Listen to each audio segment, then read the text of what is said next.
Welcome back. This is Newsline.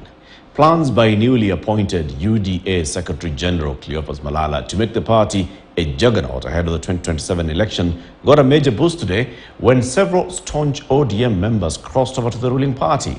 Besides the defection, 6 other Kenya Kwanza affiliate parties folded up to join UDA. And as Emmanuel Toh reports, among leaders who crossed over to join UDA are former governors Dr. Evans Kidero and Jack Ranguma, both of whom admonished Azimio leader Raila Odinga over the planned mass protests.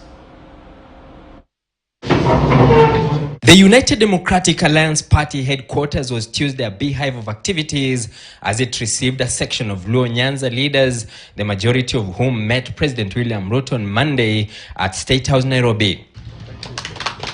The delegation, led by the former Nairobi Governor Dr. Evans Kidero and ex-Kisumu Governor Jack Ranguma, announced they had ditched their parties for the ruling party, which they claim will bring development to their region. Most of them now would have been in the streets doing maandamano, but they have chosen to engage in an engagement that is going to bring development to their region. The first place that the president visited was Nyanza, and he followed it with another visit within 3 months. And in those 3 months, he has assured the Nyanza people that we must be part of the Kenya.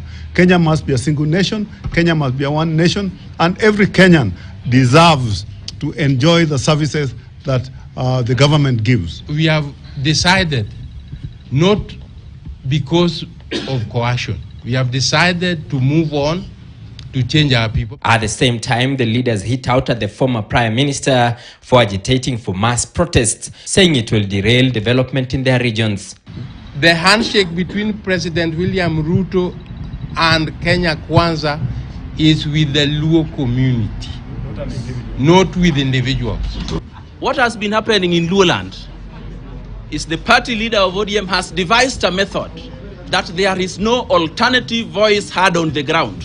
We have come here to cushion members of our communities who are in business, who are in private sector, who are in civil service. This comes as 6 affiliate parties in the Kenya Kwanza Alliance announced they had begun the process of collapsing to join UDA. We are moving to team up with the bigger party, the ruling party, UNDA, so that we go one safari towards great development in Kenya and for our people.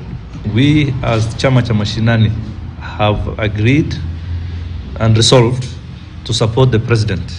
We are holding hands together with the ruling party coalition, but specifically today, I am officially a life member of the UDA party. The parties include former Bomet Governor Isaac Ruto's Chama cha Mashinani, Umoja na Maendeleo Party belonging to the former Embu Governor Martin Wambora, Farmers Party, National Agenda Party of Kenya, Economic Freedom Party and Chama cha Kazi that began the process of folding last year. However, the relatively bigger parties in the alliance, including ANC and Ford Kenya, have stood their ground, terming the push to fold undemocratic.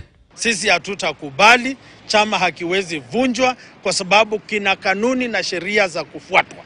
Hatuwashurutishi na tunasema kwamba vyama viko na haki kuchagua. Kuna wale ambao watachagua kubaki kuwa independent. And after receiving the nod of 8 affiliate parties in the Kenya Kwanza Alliance, the UDA party will now be going for the bigger parties, including Ford Kenya and ANC party, to have their backing ahead of the 2027 general election as the push to fold the parties continues. Emmanuel Toh, KTN News at the UDA headquarters, Nairobi. Meanwhile, Azimio leaders have vowed to go ahead with next